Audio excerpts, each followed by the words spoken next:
America, socialism is hot again. Democratic socialism is your kid's public school. It's our interstate highway system. It's the researchers and scientists paid with our taxes. We can do better when we do them together. Really? I know better, because I'm from Guatemala. I've seen the impact of socialism. My father escaped Cuba. My grandfather suffered under communists in Hungary before escaping. As a child, I was taught socialism was wrong. I grew up mocking it. But democratic socialism sounded okay.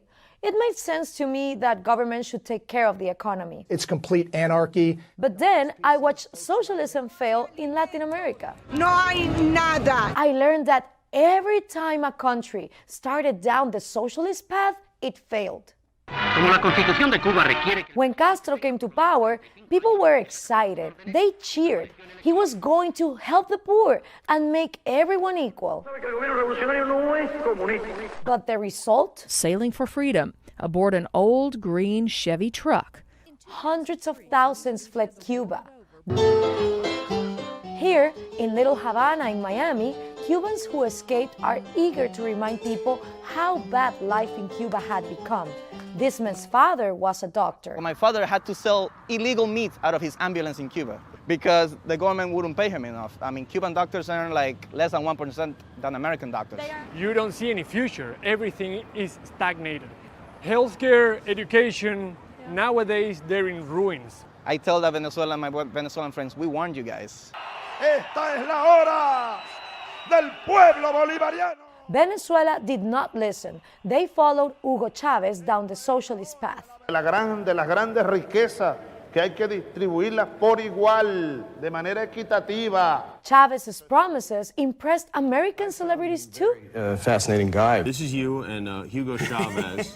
Oh, Michael Moore! Michael Moore! Really? Come on in. He says, help me write my speech. El capitalismo es el reino de la injusticia. Chávez said, I'll take from the rich and give to the poor. When there was no money left, the government just printed more. That caused inflation. 1,000,000% inflation. Now, a chicken costs this much. Venezuela has, of today, the highest inflation in the world. When business owners raised prices to keep up with inflation, government often took away their businesses. ¡Por Dios! ¡Algo de corazón! That's what's happening to this man. Ajá, pero eso está en manos del gobierno, ¿verdad? Chávez seized lots of private property. ¿Y este edificio? Es un edificio que tiene comercio privado de joyería. Expropiese. Chávez seized thousands and thousands of businesses, just took them away from their owners. Yet most Venezuelans liked that. People was clapping so hard. They were like, oh, finally, there's somebody here making social justice. But government grabbing private businesses created shortages of almost everything. Why did you leave your country? It's like the apocalypse.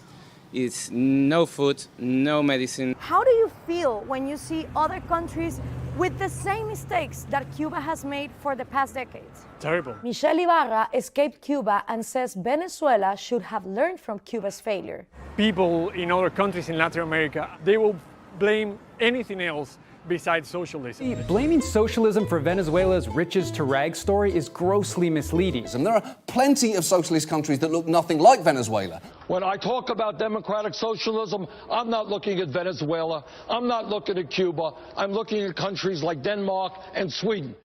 Why not try my Swedish tradition? Scandinavia is now called a socialist success. Even people jailed in Venezuela like Francisco Marquez say that. I mean, you have Norway, you have Finland, you have these type of countries that are democratic, that have democratic institutions, and many of them have socialist policies. In Scandinavia, private business is largely left alone. Governments don't even set a minimum wage. Freedom rankings score Scandinavian countries high on property rights and business freedom. All Danes enjoy welfare benefits. Yes, there's a big welfare state, but it's funded by thriving free enterprise. Denmark. But so many American politicians say Denmark is a socialist paradise that Denmark's prime minister felt compelled to reply. Denmark is far from a socialist planned economy. Denmark is a market economy.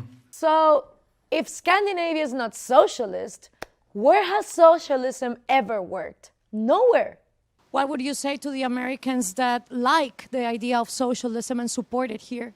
I would say that they should wake up. You don't need the government to dictate how to live your life, how much money you should make, how your family should be treated, or how much you should pay. If anything, I think taxes are still a bit high here, but it's the best we have in the entire world. Think about that the next time you hear Michael Moore and celebrities praising socialism. Socialism wrecks economies, wrecks lives.